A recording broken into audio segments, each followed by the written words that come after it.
السميع العليم من الشيطان الرجيم. بسم الله الرحمن الرحيم. الحمد لله الذي هدانا لهذا وما كنا لنهتدي لولا أن هدانا الله لقد جاءت رسل ربنا بالحق. الصلاة والسلام على رسول المسدد المصطفى الأمجد المحمود الأحمد أبي القاسم محمد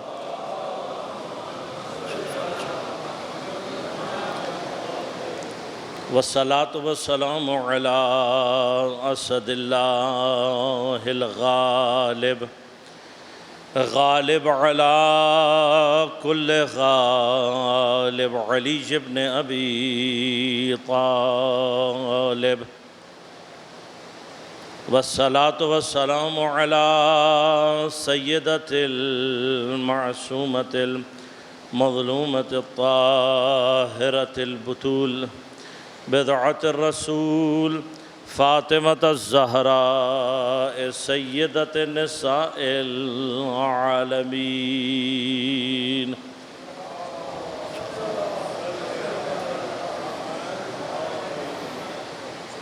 والصلاة والسلام على الحسن المجتبى والحسين المظلوم وأهل بيته الطيبين الطاهرين المعصومين المظلومين المنتجبين المنتخبين، لا سيما بقية الله في الأراضين روحي وأرواح العالمين لتراب مقدمه الفداء.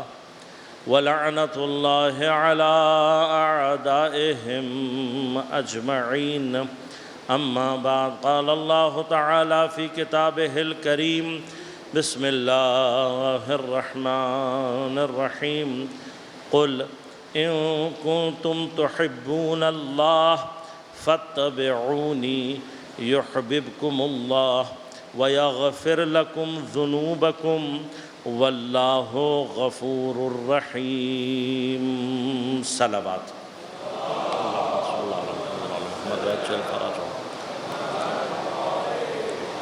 مومنین کرام، سامعین محترم، عزیزان گرام قدر، حب الہی کے عنوان سے ہماری گفتگو کا سلسلہ جاری ہے، اور موضوع پر گفتگو کے لیے سورہ مبارکہ آل عمران کی 31 نمبر آیت کو سرنامہ کلام کے طور پر آپ کی خدمت میں تلاوت کیا۔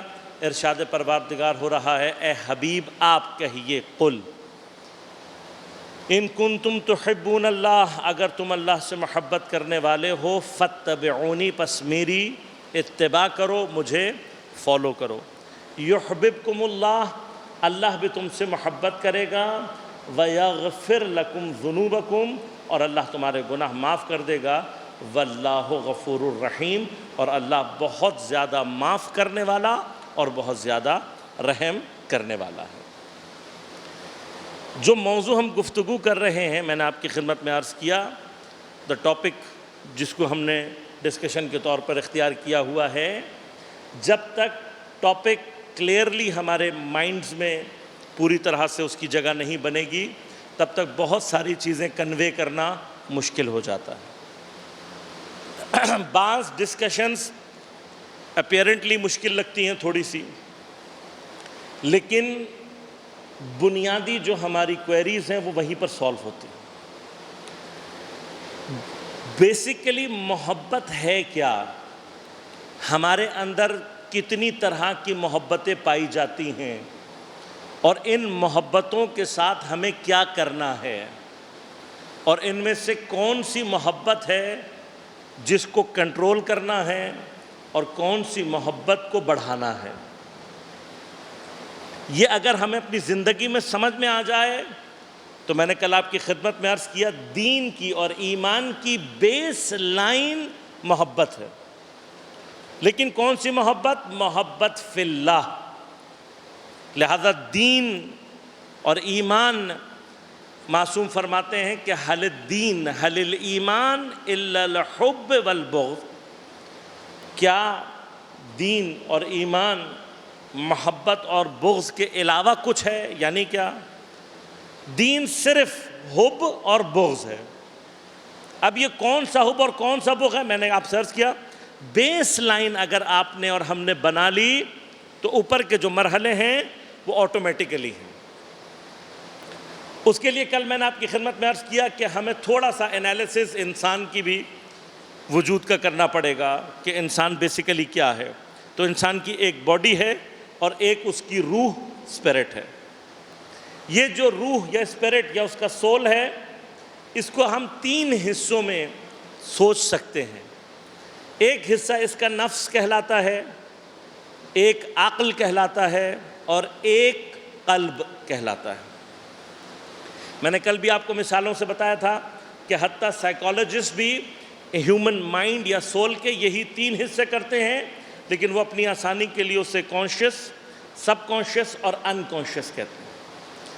اب جس طریقے سے خود سائیکالوجسٹ یعنی جو سائنٹیفکلی اس موضوع پہ کام کر رہے ہیں، وہ بھی یہ کہتے ہیں کہ ابھی تک ہمیں ان کانشیس کے بارے میں چیزیں نہیں پتہ، اور وہ یہ کہتے ہیں کہ ان کانشیس اتنی عجیب و غریب چیز ہے کہ اگر یہاں تک انسان کی رسائی ہو جائے اور انسان ادھر تک پہنچ کر اس کو کنٹرول کرنے لگے تو حتیٰ وہ عجائبات کو ظہور دے سکتا ہے،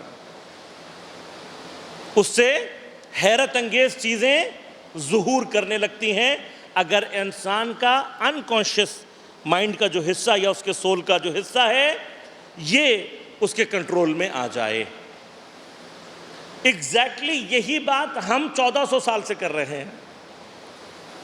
انسان کا نفس اور عقل تقریباً سمجھ میں آ جاتا ہے، جو چیز درک نہیں ہو پاتی وہ انسان کا قلب ہے، اور قلب اگر ہمیں سمجھ میں آنے لگ جائے یا قلب کو اگر ہم صحیح ڈائریکشن دے دیں تو انسان زمین پر ولی الہی بن جاتا ہے، اور پھر اس کے وجود سے وہ چیزیں ظاہر ہوتی ہیں، کرامات ظاہر ہوتی ہیں کہ جس کو عام عقل انسانی سے سمجھا نہیں جا سکتا۔ لہذا تاریخ میں بہت ساری چیزیں ایسی ہیں کہ جن کا ہمارے اور آپ کے سامنے واقعات موجود ہیں اور ہم عقل انسانی سے ان کو سالو نہیں کر پاتے۔ مثلا تاریخ میں ریکارڈڈ ہسٹری میں، یہ ریکارڈڈ ہسٹری ہے، اس کے جو علائم ہیں، اس کے بارے میں جو تحقیقات ہیں، چونکہ متفق علیہ طور پر تمام تواریخ نے ذکر کیا کہ خیبر میں جس وقت سارے اصحاب کچھ نہ کر سکے اور پیغمبر نے مولا کائنات کو بھیجا۔ اب کبھی خیبر کو میں مفصل بیان کروں گا تو بہت کچھ ہے کہ خیبر کیا ہے، اس کے پیچھے کیا ریزنز تھے، اور خود حضرت امیر علیہ السلام کا آپ دیکھیے تمام جنگوں میں سوائے خیبر کے، یا ایک جنگ اور ہے جنگ بئر العلم۔ جنگ بئر العلم کیا ہے؟ بئر عربی میں کہتے ہیں کنویں کو، اور ایک جنگ ہے جو حضرت نے کنویں میں لڑی ہے۔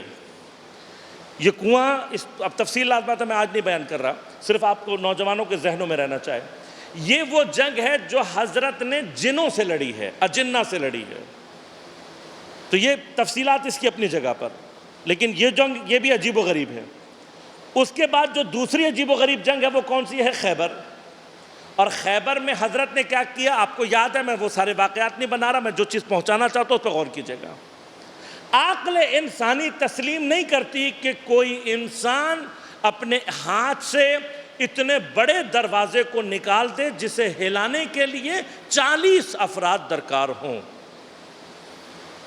اتنا بڑا گیٹ لازمات ہے، اس کو صرف ہلانے کے لیے 40 افراد چاہیے، اور ہم دیکھتے ہیں کہ ایک نوجوان آتا ہے اور وہ اپنے ایک ہاتھ سے اس گیٹ کو نکال لیتا ہے، اور جب اسے خندق کے اوپر رکھتا ہے تو خندق تھوڑی سی بڑی ہے، خندق تھوڑی سی بڑی ہے، دروازہ تھوڑا چھوٹا ہے، تو حضرت اپنے ہاتھ سے دروازے کو تھامے ہوئے ہیں اور پورا اسلامی لشکر اس دروازے پر سے کراس کر جاتا ہے۔ دیکھیے اب بات کیا ہے کہ مثلا میں نعرے آپ سے لگوانا چاہتا تو میرے پاس اور بھی طریقے۔ The thing is جو ہم اور آپ سوچنا چاہتے ہیں اپیرنٹلی یہ ایک بڑی عجیب و غریب سی چیز ہے، اور عقل انسانی اس کو نہیں مانتی اور اس کو تسلیم کرتے ہوئے اسے دقت ہوتی ہے۔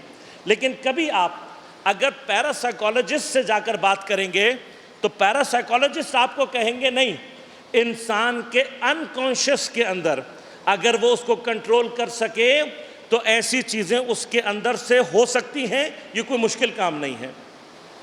اب ایگزیکٹلی اس وقت پر جب امیر علیہ السلام نے یہ کیا تو کچھ لوگوں نے آ کر پوچھا، کہا یا علی یہ آپ نے کیسے کیا؟ تو اب حضرت کا جواب سنیے، آپ نے کہا لا بالقوت الجسمانیہ، یہ مت سمجھنا کہ میں نے اپنے جسم اپنی باڈی کی قوت سے یہ کیا ہے، بل بالقوت الروحانیہ، بلکہ میں نے اپنی روح اپنے سول کی مدد سے یہ کام کیا ہے۔ یعنی کیا؟ اس کا مطلب انسان کے روح کے اندر کوئی پارٹ ایسا موجود ہے کہ اگر وہ کنٹرول میں آ جائے تو انسان کے وجود سے کمالات ظہور کرنے لگتے ہیں۔ ہم نے اور آپ نے جو بحث کرنی ہے وہ یہی کہ وہاں تک پہنچنا کیسے ہے۔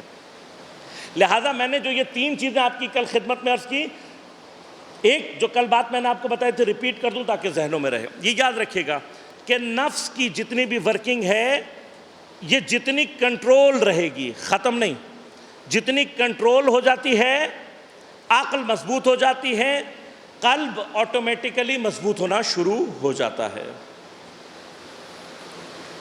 اگر یہ بحث آپ کی اب سمجھ میں آئی ہوئی ہے تو میں ایک کام صرف تھوڑا سا آگر بیان کروں اور تفصیل کو پھر انشاءاللہ آپ کی خدمت میں پیش کروں۔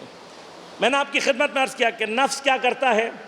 نفس وہ حصہ ہے جو ہماری باڈی سے کنیکٹڈ ہے روح کا، اور اس کنیکشن کی وجہ سے ہماری باڈی کی پوری ایڈمنسٹریشن نفس کے ہاتھ میں ہے۔ میرے بال بڑھنا، میرے بدن کے اندر بھوک لگنا، ایوری تھنگ، جو کام میں کر رہا ہوں، سن رہا ہوں، بول رہا ہوں، سونگ رہا ہوں، یہ every thing it is controlled by نفس، اور نفس باقی رہتا ہے اسی باڈی کے تھرو۔ اگر یہ کنیکشن ختم ہو جائے تو نفس کمزور ہو جاتا ہے، پھر وہ اپنی پرفارمنس انجام نہیں دے سکتا۔ فار ایگزامپل اگر کوئی شخص فرام دا برتھ نابینا ہو، بلائنڈ ہو، تو بلائنڈ آدمی کو آپ کلر کبھی بھی نہیں سمجھا سکتے، نیور، آپ کلر نہیں سمجھا سکتے اسے، اس لیے کہ کلر وہ چیز ہے جو دیکھی جاتی ہے، بیان نہیں کی جا سکتی۔ You can not explain colour. اگر کر سکتے ہیں تو مجھے کل کر کے بتا دیجیے گا۔ ریڈ کلر کی ڈیفینیشن لے کر آ جائیے کہ ریڈ کلر کسے کہتے ہیں، بلیک کلر کسے کہتے ہیں، گرین کیا ہوتا ہے، وی کین ناٹ ایکسپلین۔ اسی طرح سے ٹیسٹ، آپ جب تک کسی چیز کو ٹیسٹ نہیں کر لیں گے یو کین نیور نو کہ فلاں چیز کا ٹیسٹ کیسا ہوتا ہے۔ We can not explain. صرف 4 ذائقے ہیں جو ہم بیان کر سکتے ہیں، میٹھا، کھٹا، کڑوا اور نمکین۔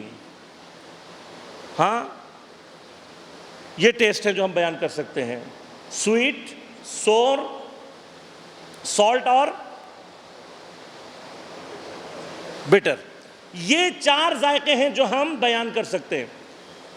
اس کے بعد ہم کوئی چیز، مثلاً آپ سے کہوں کہ آپ نے کھجور کھائی، میٹھی، آپ نے آم کھایا، میٹھا، تو دونوں میں فرق کیا ہے؟ واحد جواب آپ کے پاس کیا ہے؟ آپ کہیں گے کھجور کھجور جیسی ہوتی ہے، آم آم جیسا ہوتا ہے۔ اس کے علاوہ کوئی جواب نہیں۔ We can not explain sound, we can not explain.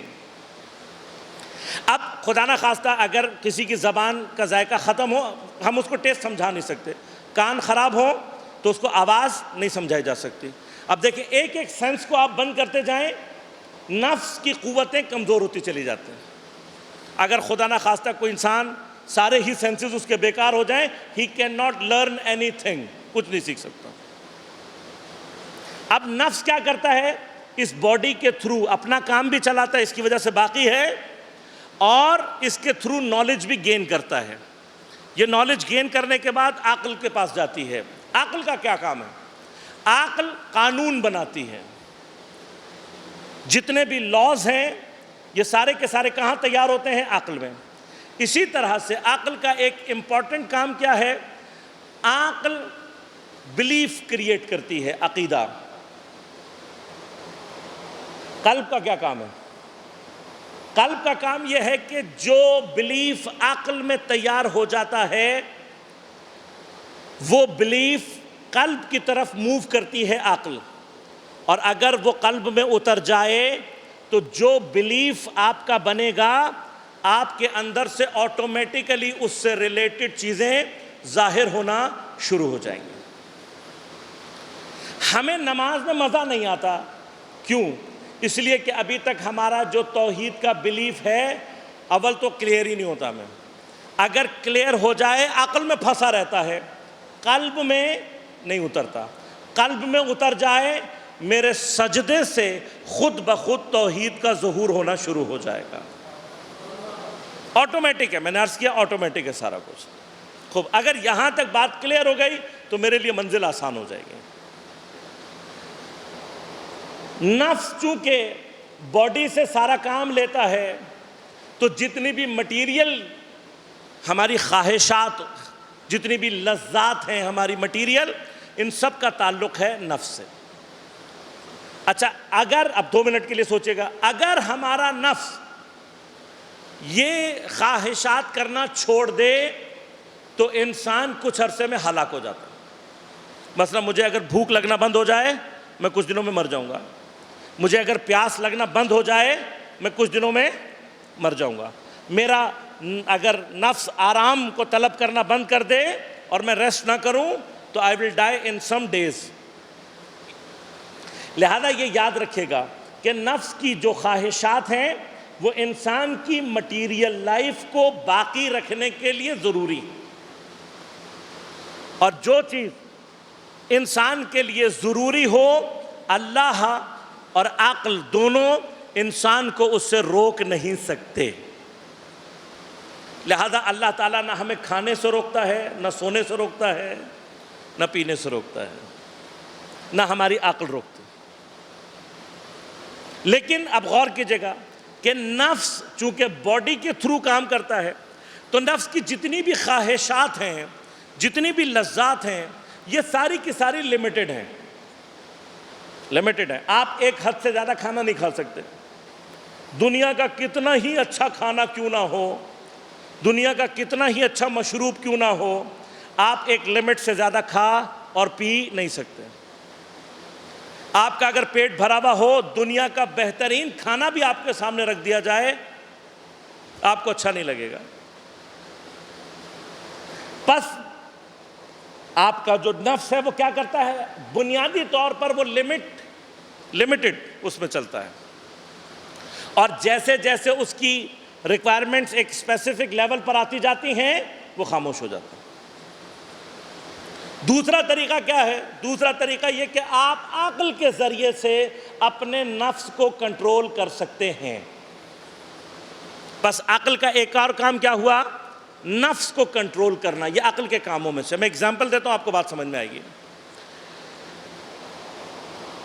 ہمیں نفس کو بنیادی طور پر میٹھی چیزیں، مثلا فرض کریں اچھا ذائقہ، جو چیزیں خوش ذائقہ ہوتی ہیں وہ ہمیں اچھی لگتی ہیں، لیکن دوا جتنی بھی، اکثر آپ نے دیکھا ہوگا اکثر میڈیسنز جو ہوتی ہیں ان کا ذائقہ بڑا خراب ہوتا ہے۔ اب اگر آپ نفس سے کہیں گے کہ بھائی تم دوا پی لو تو چونکہ اس کا ذائقہ اچھا ہے وہ نہیں پیے گا، وہ نہیں چاہے گا۔ لیکن عقل آ کر کیا سمجھاتی ہے؟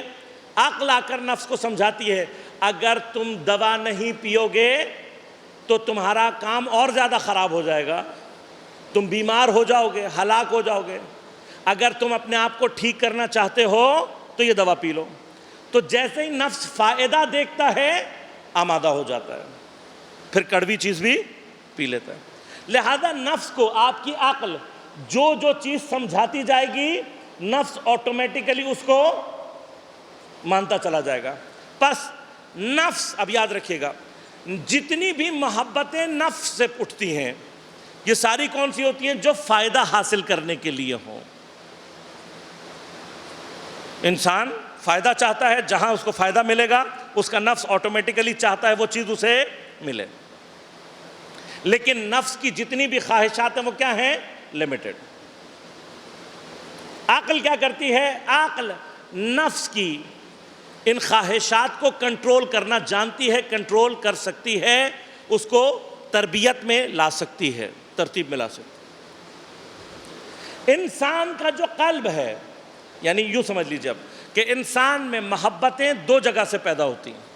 ایک اس کے نفس سے پیدا ہوتی ہے اور دوسری اس کے قلب سے پیدا ہوتی ہے. جو محبت قلب سے پیدا ہوتی ہے، قلب کو اللہ تعالیٰ نے ایسا رکھا ہے کہ یہ قلب لا متناہی، لا محدود، ان لمیٹڈ کمال کو طلب کرتا ہے، اس کی خواہش رکھتا ہے ان لمیٹڈ کو. اب ہو سکتا ہے آپ کہیں کہ مولانا صاحب نے یہ باتیں کیا کہاں سے کہیں، تو میں ایک آپ کو اگزامپل بھی دے دیتا ہوں، تائید بھی ہو جائے گی اور میں بات کو آگے بڑھا دوں.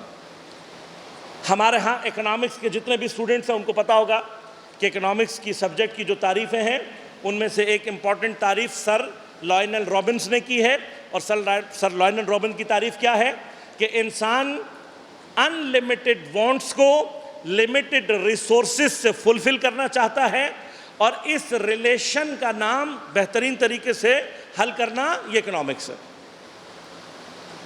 اس میں سب سے بڑی غلطی کیا ہے؟ سب سے بڑی غلطی یہ ہے کہ آپ ان لمیٹڈ کے سامنے جتنا بڑا بھی لمیٹڈ، انفینٹی کے سامنے آپ فائنائٹ جتنا بڑا مرضی نمبر لکھ لو، انفینٹی کے سامنے اس کی کوئی ویلیو نہیں ہوتی.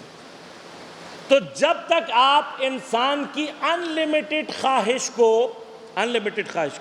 لمیٹڈ ریسورسز سے پورا کرتے رہیں گے، انسان کے اندر لالچ، انسان کے اندر طمع، انسان کے اندر اپنے لیے چیزوں کو جمع کرنا، دوسروں کا حق مارنا، یہ ساری کی ساری چیزیں انسان کے اندر باقی رہیں گی، جس کا نتیجہ فساد، جس کا نتیجہ استعمار، جس کا نتیجہ استحصال، لوگوں کے حقوق کھا جانا، چوری کرنا، لوگوں کے اپنے منافع کے لیے دوسروں کو نقصان پہنچانا، یہ سارے کا سارا آٹومیٹک ہے. پھر کیوں؟ آپ کی وانٹس ان لمیٹڈ ہیں، ریسورسز لمیٹڈ ہیں. ان لمیٹڈ وانٹس کو کبھی بھی لمیٹڈ ریسورسز پورے نہیں کر سکتے. آپ کی جو ان لمیٹڈ وانٹ ہے وہ باقی رہے گی، اور جب تک وہ باقی رہے گی دوسروں کو ان کا حق نہیں مل سکتا. اب ایک تھوڑی سی دیر کے لیے سوچئے گا، اگر اس ان لمیٹڈ وانٹ کا مطلوب، یہ ان لمیٹڈ وانٹ ڈیمانڈ کرتا ہے نا کوئی چیز، یہ جس چیز کو ڈیمانڈ کرتا ہے اگر وہ چیز خود ان لمیٹڈ ہو، میری ڈیمانڈ ان لمیٹڈ ہے اور میں کسی ان لمیٹڈ ذات کو ڈیمانڈ کرنا شروع کر دوں، تو پھر کیا میری ان لمیٹڈ وانٹ پوری ہو جائے گی یا نہیں؟ آٹومیٹیکلی ہو جائے گی، کیونکہ میری وانٹ اگر ان لمیٹڈ ہے اور میرا مطلوب، میرا مقصود، میرا محبوب وہ بھی ان لمیٹڈ ہو جائے، وہ ایک ان لمیٹڈ ذات ہو، تو آٹومیٹیکلی کیا ہوگا؟ میری جو یہ وانٹ ہے یہ فلفل ہو جائیں گی. وانٹ فلفل ہو جائے گی تو کیا ہوگا؟ آٹومیٹیکلی انسان اطمینان کی کیفیت میں آ جائے گا، سکون کی کیفیت میں آ جائے گا. پھر اس کے اندر لالچ باقی نہیں رہے گی، پھر اس کے اندر طمع باقی نہیں رہے گی. تو اب عقل کا کام کیا ہے؟ عقل کا کام یہ ہے کہ وہ اس ان لمیٹڈ خواہش کے لیے صحیح مطلوب تلاش کرے. عقل کا کام کیا ہے؟ کہ وہ اس ان لمیٹڈ وانٹ کے جو ڈیمانڈ ہے وہ آپ کو صحیح بتائے کہ بھائی آپ نے ایگزیکٹلی چاہنا کیا ہے، یہ ان لمیٹڈ چیز ہے کیا. اب کائنات میں سوائے خدا کی ذات کے کوئی اور ذات ان لمیٹڈ نہیں ہے.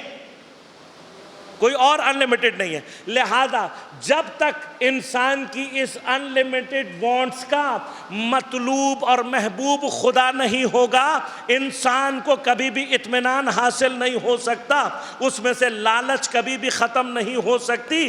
لہذا اگر تم نے اپنا حبیب، اپنا محبوب، اپنا مطلوب، اپنا مقصود خدا کو بنا لیا تو خود بخود دل کو آرام آ جائے گا، خود بخود اطمینان حاصل ہو جائے گا. لہذا قرآن نے ارشاد فرمایا الا بذکر اللہ تطمئن القلوب، آگاہ ہو جاؤ، صرف اللہ کی یاد سے دلوں کو اطمینان ملتا ہے، کیونکہ صرف وہ ہے جو لامحدود ہے.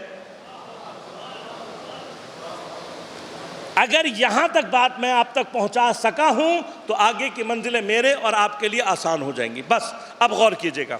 اس کا مطلب یہ ہوا کہ انسان کے اندر محبتیں دو جگہ سے پیدا ہوتی ہیں. ایک نفس سے پیدا ہوتی ہے. اب نفس کی جو محبت ہے اس کی تفصیلات میں عرض کروں گا کہ اس کے بارے میں دین کیا کہتا ہے اور دین کا درس اس کے بارے میں کیا ہے. لیکن جتنی بھی محبتیں ہیں کون سی جو کہ نفس سے پیدا ہوتی ہیں، یہ ساری کی ساری وہ محبتیں ہیں جو ہو جاتی ہیں، یہ ہونے والی ہیں. لیکن جو محبت قلب کرتا ہے وہ ہوتی نہیں ہے، کی جاتی ہے.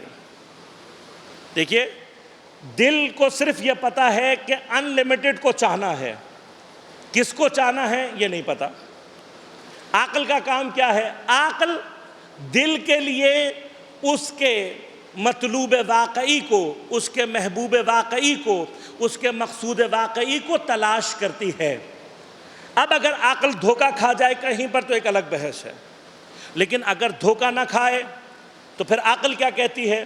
عقل یہ کہتی ہے کہ انسان میں نقص ہی نقص ہے، کمزوریاں ہی کمزوریاں ہیں، ضعیف ہی ضعیف ہے انسان. کتنا ضعیف ہے انسان؟ غور کیجئے گا، انسان کتنا ضعیف ہے. اللہ تبارک و تعالیٰ نے جتنے بھی اینیملز، میں اینیملز میں کیوں بات کر رہا ہوں؟ کیونکہ انسان اپنی خلقت کے اعتبار سے اینیمل کیٹیگری میں لائی کرتا ہے، اسی لیے ہمیں سوشل اینیمل کہا جاتا ہے. اینیمل کیٹیگری میں لائی کرتا ہے. اب آپ اینیمل کیٹیگری میں چھوٹے سے چھوٹا کیڑا مثلا مچھر سے شروع کریں اور ڈائناسور تک چلے جائیں، ہر جانور کے پاس آپ کو کوئی نہ کوئی اسپیشلٹی ملے گی. کسی کو اللہ نے پر دیے ہیں، کسی کی ٹانگیں مضبوط ہیں، کسی کی آنکھیں تیز ہیں، کسی کی ناک تیز ہے، کسی کے پنجے مضبوط ہیں، کسی کی سکن موٹی ہے، کسی کے بال زیادہ ہیں. ہر ایک میں آپ کو کچھ نہ کچھ ضرور ملے گا سوائے انسان کے. انسان واحد بینگ ہے جس کے اندر فزیکلی کوئی کمال موجود نہیں ہے، کوئی کمال نہیں ہے. نہ ہمارے دانت تیز ہیں، نہ ہماری ناک تیز ہے، نہ ہماری آنکھ، نہ کان، اینی تھنگ، کچھ بھی نہیں. اگر ہماری باڈی میں کمال نہیں ہے تو ایک بات آج سے ہی کلیئر کر لیں اپنے ذہن میں، اس کا مطلب یہ ہے کہ انسان کے کمال کو اللہ نے اس کے بدن میں نہیں رکھا بلکہ اس کی روح میں رکھا ہے. بس اگر آپ انسانی کمال کو بدن میں تلاش کریں گے تو آپ کو کبھی بھی کمال حاصل نہیں ہوگا. اچھا، اللہ تعالیٰ نے لہذا ارشاد فرمایا خلق الانسان ضعیفا، انسان کو ضعیف خلق کیا گیا ہے. اب یہ ضعیف انسان جس کے پاس اپیرنٹلی کوئی کمال نہیں ہے، اس کو اللہ نے عقل دے دی. اب جب عقل انسان کے پاس آئی اور ادھر سے اس نے دیکھا کہ بھائی میرے پاس تو کوئی کمال ہی نہیں ہے، چڑیا اڑ جاتی ہے، ہاں مچھر بھی آ کے ہمیں کاٹ کے چلا جاتا ہے، ہر چیز کے بعد کچھ نہ کچھ ہے، میرے پاس کچھ نہیں ہے. تو عقل کیا کرتی ہے؟ دیکھیے غور کیجئے گا. عقل کہتی ہے کہ تمہیں بھی صاحب کمال ہونا چاہیے. جب انسان کو اپنے اندر کوئی کمال نظر نہیں آتا لیکن وہ دیکھتا ہے کہ یہ جانور اتنا تیز بھاگتا ہے، وہ پرندہ اتنا زبردست اڑتا ہے، اس جانور کے اندر اتنی طاقت ہے، یہ اتنا بھاری ہے، وغیرہ وغیرہ، تو انسان کے اندر بھی خواہش کیا پیدا ہوتی ہے کہ میں بھی کمال حاصل کروں. اب غور کیجئے گا، یعنی کیا؟ اللہ نے انسان کو پیدا ہی ایسا کیا ہے. ایک طرف سے اس نے انسان کو ضعیف اور ناقص پیدا کیا، دوسری طرف سے اس کو عقل دے دی. اب جب عقل اور نقص کا کمبینیشن، اب اگر انسان کی آپ ڈیفینیشن کرنا چاہیں تو انسان کیا ہے؟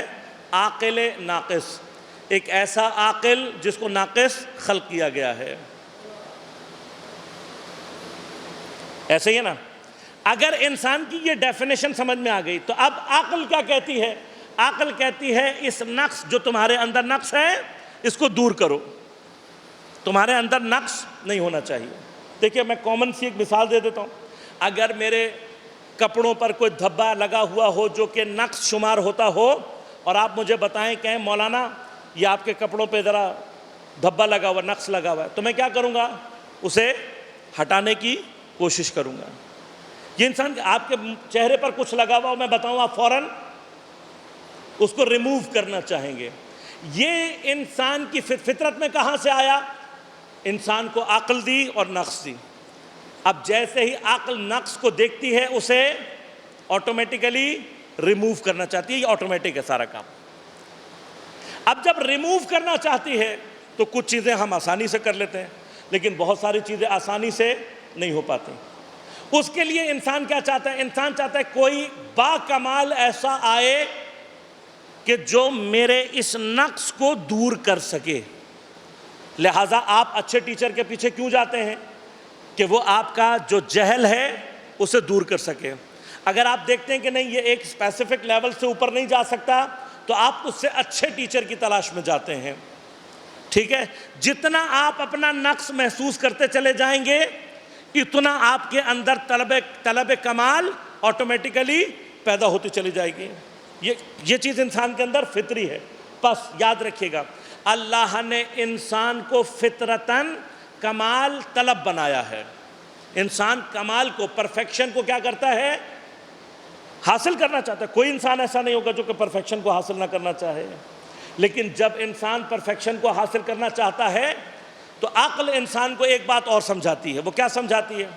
وہ کہتی ہے اگر تم ایبسلیوٹ پرفیکشن کی طرف جانا چاہتے ہو تو پھر ایسا تلاش کرو جس کے اندر کوئی اور نقص نہ ہو، جو خود کیا ہو؟ ایبسلیوٹ پرفیکشن، جو خود کمال مطلق ہو. صرف وہ ہوگا جو تمہارے اس نقص کو دور کر سکتا ہے. اب جب عقل انسان کو یہ سمجھاتی ہے تو پھر انسان خود بخود کس کو تلاش کرنا شروع کر دیتا ہے؟ ایبسلیوٹ پرفیکشن کو. کائنات میں ایبسلیوٹ پرفیکشن سوائے خدا کے کوئی اور ذات نہیں ہے. بس یاد رکھیے گا انسان کی انلیمیٹڈ وانٹس کا مطلوب انلیمیٹڈ ہے، وہ خدا ہے. انسان کی عقل اس کے نقص کو دور کرنا چاہتی ہے. سارے نقص کو دور کرنے والی ذات خود کیا ہونی چاہیے؟ کمال مطلق، ایبسلیوٹ پرفیکشن ہونی چاہیے. یہ ایبسلیوٹ پرفیکشن سوائے خدا کے کوئی اور نہیں ہے. میں انشاءاللہ کل عرض کروں گا کہ جب ہماری عقل دھوکہ کھا جاتی ہے تو ہم ڈی ٹریک ہو جاتے ہیں. اگر ہماری عقل دھوکہ نہ کھائے تو انسان کا محبوب سوائے خدا کے کوئی اور ہو ہی نہیں سکتا. بس مجھے 5 منٹ دیجیے گا اضافی کہ میں ایک مطلب آپ کی خدمت میں آج عرض کروں تاکہ بات ایک جگہ تک پہنچ جائے اور کل سلسلہ گفتگو کو آگے بڑھاؤں. اب جب انسان جو خود کیا ہے؟ ناقص، انسان کے اندر کوئی کمال نہیں لیکن عقل ہے، جانا کہاں چاہتا ہے؟ اس کے پاس جانا چاہتا ہے جو انلیمیٹڈ بھی ہے اور ایبسلیوٹ پرفیکشن. تو کیا انسان اپنے نقص کے ساتھ اس ایبسلیوٹ پرفیکشن کو حاصل کر سکتا ہے؟ کر سکتا ہے؟ نہیں کر سکتا. کیوں؟ اس لیے کہ انسان کو جب وہ ایبسلیوٹ پرفیکشن کے پاس پہنچتا ہے تو انسان کو یہی اندازہ نہیں ہوتا کہ میں نے کتنا کمال اٹین کرنا ہے، کتنا نہیں کرنا. اور نتیجہ کیا نکلتا ہے؟ جب وہ ایبسلیوٹ پرفیکشن کے پاس ڈائریکٹلی پہنچنے کی کوشش کرتا ہے تو کیا ہوتا ہے؟ ہلاک ہو جاتا ہے. میں ایک ایگزامپل سے اس بات کو سمجھا دوں تاکہ بات تھوڑی سی آپ کے لیے آسان ہو جائے اور میرا مقصد حاصل ہو جائے. آپ مثال کے طور پر یہ لیں کہ یہ جتنے بھی الیکٹریکل اپلائنسز ہیں یہ کس سے چلتے ہیں؟ بجلی سے. بجلی آئے گی تو یہ چلیں گے. اب آپ بجلی کو کمال کے طور پر تصور کر لیں کہ بجلی کمال ہے، اور یہ کمال جس جس میں آتا جائے گا اس سے کمال آٹومیٹیکلی ظاہر ہونا شروع ہو جائے گا، اور جو اپلائنس خراب ہوگا تو کیا ہوگا؟ وہ نہیں کر سکتا، اس سے کمال ظاہر نہیں ہوگا۔ یا جس اپلائنس کے اندر الیکٹریسٹی نہیں پہنچ پائے گی وہ کبھی بھی کام نہیں کر پائے گا۔ اب اس اعتبار سے کہ ہم نے الیکٹریسٹی کو کمال سے تشبیہ دی، تو یہ بتائیے کہ ایبسلیوٹ جو پرفیکشن ہوگی، یا سپوز کر لیں کہ سب سے زیادہ جو اس کی کیپیسٹی ہے یا جو سب سے زیادہ اس کی تعداد ہے وہ کہاں ہوگی؟ وہ ہوگی آپ کے مثلا کسی پاور ہاؤس میں۔ کیوں؟ وہ پاور ہاؤس جو اسٹیشن ہے وہ ہزاروں میگا واٹ کی بجلی تیار کرتا ہے، وہ سینٹر ہے جہاں جہاں الیکٹریکل اپلائنسز ہیں وہاں وہاں بجلی بھیجتا ہے اور بجلی سے چیزیں چل پڑتی ہیں۔ ٹھیک ہو گیا؟ بس کمال مطلق کو سمجھ لیں پاور ہاؤس، یہ جتنے بھی الیکٹریکل اپلائنسز ہیں ان کو سمجھ لیں انسانوں کی طرح سے۔ اگر میں اپنا 100 واٹ کا بلب یہاں سے اتاروں اور سیدھا پاور ہاؤس پہنچ جاؤں جہاں ہزاروں واٹ کی بجلی موجود ہے، اور ان سے کہوں کہ بھائی یہ میرا جو بلب ہے اس کو تم لگا دو اس پاور ہاؤس میں جہاں ہزاروں واٹ نکل رہے ہیں، کیا ہوگا؟ کیا ہوگا؟ میرا بلب پھٹ جائے گا۔ اب جب بلب پھٹ جائے تو میں کہوں کہ بھائی یہ تمہارا پاور ہاؤس بیکار ہے، ایک 100 واٹ کا بلب نہیں جلا سکا، تو وہ کیا کہے گا؟ وہ کہے گا بھائی پاور ہاؤس میں مسئلہ نہیں ہے، تمہارے بلب کی اوقات نہیں ہے کہ یہاں تک آ سکے۔ ایسے ہی ہے نا، تمہارے بلب کی اوقات نہیں ہے، اس کو گھر میں لگاؤ۔ تو بھائی مجھ تک بجلی پہنچانے کے لیے کیا کرو گے؟ کہا تم تک بجلی پہنچانے کے لیے ضروری ہے کہ ہم درمیان میں ایک ٹرانسفارمر لگائیں۔ اب یہ درمیان میں جو ٹرانسفارمر ہے یہ کیا کرے گا؟ یہ ٹرانسفارمر وہاں سے ہزاروں واٹ لے گا اور آپ کو آپ کی مرضی کے مطابق بجلی پہنچانا شروع کر دے گا۔ پس یاد رکھیے گا، ناقص کبھی بھی ایبسلیوٹ پرفیکشن کے پاس مستقیم نہیں پہنچ سکتا، اس کو درمیان میں کوئی ٹرانسفارمر جیسی چیز چاہیے جو وہاں سے سارے کمال کو لے سکے، یہاں پر انسانوں کی ظرفیت کے مطابق ان تک پہنچا سکے۔ تو اب عقل کہتی ہے نا کہ اس ناقص اور اس ایبسلیوٹ پرفیکشن کے درمیان میں کوئی ایسا ٹرانسفارمر ہونا چاہیے جو وہاں سے سارا کمال لے سکے لیکن ہمیں ہماری ظرفیت کے مطابق تقسیم کر سکے۔ تو آپ کو محبت پاور ہاؤس سے نہیں کرنی ہے، آپ کو محبت کرنی ہے ٹرانسفارمر سے، کیونکہ اگر آپ ٹرانسفارمر تک پہنچ گئے تو ٹرانسفارمر آگے آپ تک بجلی تک پہنچا دے گا۔ ہم نے کہاں تک جانا ہے؟ ہم نے جانا ہے ٹرانسفارمر تک۔ ہمارا کام پاور ہاؤس نہیں، پاور ہاؤس سے کام کس کا ہے؟ ٹرانسفارمر کا۔ یہ درمیان کی مخلوق ہونا ضروری ہے۔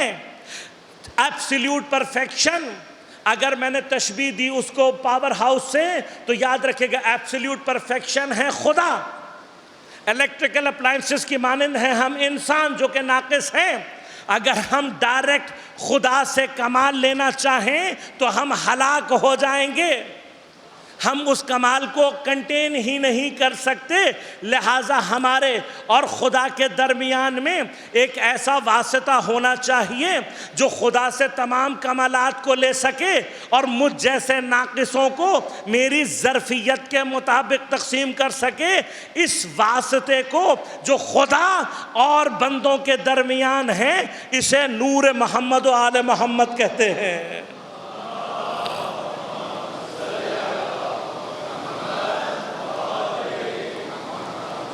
یہ نور محمد و آل محمد۔ بس یاد رکھیے گا، اب جس نے، اب دیکھیے فرض کیجئے کہ میرا بلب نہیں جل رہا، کیوں؟ اگر آپ نے درمیان میں سے تار کاٹی ہوئی ہو، میں کنیکٹڈ ہی نہ ہوں ٹرانسفارمر سے، تو میں کبھی بھی روشنی حاصل نہیں کر سکتا۔ جس نے اپنی تاریں محمد و آل محمد سے نہیں جوڑی وہ کبھی بھی نور حاصل نہیں کر سکتا، وہ کبھی بھی ایمان حاصل نہیں کر سکتا، وہ کبھی بھی کمال حاصل نہیں کر سکتا، کبھی بھی نہیں حاصل کر سکتا۔ لہٰذا ہمارا کام کیا ہے؟ ہمارا کام صرف اتنا ہے، ہم محمد و آل محمد کے دروازے پر پہنچ جائیں، اس کے بعد جتنی میری ظرفیت ہوگی اتنا مجھے عطا کر دیں گے۔ جیسے کوئی 1000 واٹ کا، کوئی 500 واٹ کا، کوئی 100 واٹ کا، جو جتنا ہے اتنا لے رہا ہے، میں جتنی ظرفیت لے کر اہل بیت کے دروازے پر پہنچوں گا اتنا مجھے مل جائے گا۔ اب جس کا بڑا ظرف تھا، کوئی سلمان بن کر سامنے آیا، کوئی ابو ذر بن کر سامنے آیا، کوئی مقداد بن کر سامنے آیا، کوئی مالک اشتر بن کر سامنے آیا، کوئی میثم تمار بن کر سامنے آیا۔ لیکن بس آخری ایک بات کہوں اور گفتگو کو تمام، ٹرانسفارمر سے متصل ہونا ایک شرط، دوسری ہمارے اندر ظرفیت ہونا بھی شرط ہے۔ اگر میرے اندر ظرفیت ہوگی تو میں کمال لے سکوں گا۔ بلب کے اندر اگر ظرفیت ہوگی تب وہ کرنٹ لے گا اور اپنے آپ کو نورانی کرے گا۔ پنکھے کے اندر ظرفیت ہوگی تو وہ لے گا اور آپ کو ہوا دے گا۔ ہمارا خود ظرفیت ہونا ضروری ہے۔ اب اگر میرا بلب پہلے ہی سے فیوز ہو، اگر بلب پہلے ہی سے فیوز ہو، اب چاہے میں اس کو ٹرانسفارمر کے ساتھ لٹکا دوں، 23 سال تک میرا بلب جو فیوز ہے وہ ٹرانسفارمر کے ساتھ لٹکتا رہے تو 23 سال تو کیا 300 سال بھی اگر لٹکاؤ گے تو کبھی روشن نہیں ہوگا، کیونکہ صرف ٹرانسفارمر تک پہنچنا شرط نہیں ہے، اپنے اندر ظرفیت ہونا بھی شرط ہے۔ تو جس کے اندر ظرفیت ہے، اب دیکھیے غور کیجئے گا کہ جو بلب خود فیوز ہے، اب چاہے آپ اس کو ٹرانسفارمر سے لٹکا دیں، وہاں سے نکال کر پاور ہاؤس پہ بھی لے جائیں، وہاں پہ بھی جا کے وہ جلے گا نہیں۔ کیوں؟ اس لیے کہ جو خود فیوز ہو اسے پاور بھی جلا نہیں سکتی۔ جس کے اندر ظرفیت نہ ہو اسے اللہ تعالیٰ ہدایت خود بھی نہیں دیتا۔ پیغمبر کے ساتھ جتنا مرضی رہے، کبھی بھی اگر ظرفیت نہیں ہے ہدایت حاصل نہیں کر سکتا۔ دیکھیے اب اگر میں نے نور حاصل کرنا ہے، میں پاور ہاؤس تک نہیں پہنچا، کسی بلب سے جا کر اپنے لیے تار لے رہا ہوں، تو کم از کم تار جوڑنے سے پہلے یہ تو سوچو کہ جو بلب جس سے میں تار جوڑ رہا ہوں وہ خود فیوز ہے یا نہیں، کیونکہ اگر میں نے اپنی تاریں بلب فیوز میں جوڑ دی، میں نے اپنی تاریں لے جا کر فیوز بلب میں جوڑ دی، اور اب میں چاہتا ہوں کہ میرے گھر میں روشنی آئے، تو میرے گھر میں روشنی کبھی نہیں آ سکتی۔ لہذا عقل کا تقاضا کیا ہے؟ عقل کا تقاضا یہ ہے کہ اہل بیت علیہم الصلاۃ والسلام کہ جن کو اللہ نے اپنے اور بندوں کے درمیان واسطہ قرار دیا، کل عرض کروں گا کہ یہ محبت انسان کے اندر آٹومیٹک ہے، آٹومیٹک۔ لہذا جب آپ کے گھر کی بجلی جاتی ہے تو آپ فون کر کے یہ نہیں پوچھتے کہ پاور ہاؤس میں کیا ہوا ہے، آپ پوچھتے کہ پی ایم ٹی تو نہیں اڑ گئی۔ فکر کس چیز کی ہوتی ہے؟ P M T. آپ کا رابطہ، آپ کا جو تعلق ہے وہ کس سے ہے؟ ٹرانسفارمر سے۔ ہمارا جو تعلق ہے اس کو اللہ نے قرار دیا ہے اہل بیت علیہم الصلاۃ والسلام سے۔ عزیزان من، جو اہل بیت سے اپنا رابطہ قائم کر لیتا ہے اس تک ایمان پہنچنا حتمی ہو جاتا ہے۔ وہ خوش نصیب ہیں کہ جن کو اہل بیت کے ساتھ بہت زیادہ وقت مل جاتا ہے حالت ایمانی میں، اور اسی اعتبار سے ان کے درجات بڑھ جاتے ہیں۔ لیکن میں نے کل آپ کی خدمت میں عرض کیا تھا کہ کربلا ہر کسی کے لیے درس ہے، حتیٰ اس کے لیے بھی درس ہے کربلا کہ جو بڑی مدت اہل بیت سے دور رہا ہو، لیکن اپنی موت سے پہلے بھی اگر اس نے اہل بیت کو درک کر لیا تب بھی اہل بیت کی محبت اسے نجات دلا سکتی ہے۔ اور اس میں سب سے بہترین مثال جناب حر علیہ الصلاۃ والسلام کی۔ آپ متوجہ ہیں، میں نے آپ کی خدمت میں عرض کیا تھا، حر ایکسیڈنٹلی نہیں پہنچا ہے، بلکہ وہ واقعات جو مقام ذو حسم پر پیش آئے ہیں وہ بتا رہے ہیں کہ حر کے دل میں اہل بیت کی محبت موجود ہے، احترام موجود ہے۔ حر امام حسین سے نہ جنگ کرنے کے ارادے سے آئے تھے اور نہ حسین علیہ السلام کو قتل کرنا چاہتے تھے۔ لیکن شب عاشور جب آپ کو اس بات کا یقین ہو گیا کہ یہ لوگ امام کو قتل کر دیں گے تو آپ کی حالت بڑی عجیب و غریب ہو گئی۔ راوی کہتے ہیں پوری رات جناب حر نے گویا تڑپ کر گزاری، اور صبح ہوتے ہی حر اپنا بیٹا اور غلام اپنے آپ کو لشکر کے بالکل کونے کی طرف پہنچا دیا۔ کسی شخص نے جناب حر کی شکل دیکھی اور کہنے لگا کہ حر، اگر مجھ سے کوفہ کے کوئی بہادروں کا نام پوچھے تو میں تیرا نام مس نہیں کر سکتا، لیکن آج میں تیری شکل کے اوپر عجیب سے آثار دیکھ رہا ہوں۔ حر نے کہا مجھے ایسا لگ رہا ہے جیسے میں جنت اور جہنم کے درمیان کھڑا ہوں۔ اپنے گھوڑوں کو پانی پلانے کے بہانے فرات کی طرف حرکت کی اور پھر وہاں سے راستہ تبدیل کر کے امام کے خیموں کی طرف حرکت کرنا شروع کر دی۔ یہاں والے یہ سوچ رہے تھے کہ شاید حر حملے میں پہل کرنے جا رہے ہیں۔ یہاں امام کی فوج نے جب آتے ہوئے دیکھا تو حضرت کو خبر دی، کہا مولا 3 افراد دشمن کی فوج سے آ رہے ہیں۔ امام خود آگے بڑھے، گھوڑے پر سوار ہوئے، تھوڑا سا آگے آئے۔ حر نے جیسے ہی دور سے امام حسین کو دیکھا تو ایک مرتبہ اپنی تلواروں کو کھول دیا، بند کو کھول دیا اور اپنے ہاتھ اٹھا کر گردن کے پیچھے رکھ لیے جیسے غلام آتے ہیں۔ حر کے بیٹے اور غلام نے بھی یہی حرکت کی، اور جب ان کی یہ حرکت دیکھی تو امام نے کہا انہیں آنے دو۔ آنے کے بعد جیسے ہی حر حضرت کی خدمت میں پہنچے، ایک مرتبہ تڑپ کے گھوڑے سے اترے اور امام کے رکاب کو تھام کر کہا السلام علیکہ یا ابا عبداللہ۔ امام نے سلام کا جواب دے کر پوچھا کون ہو تم؟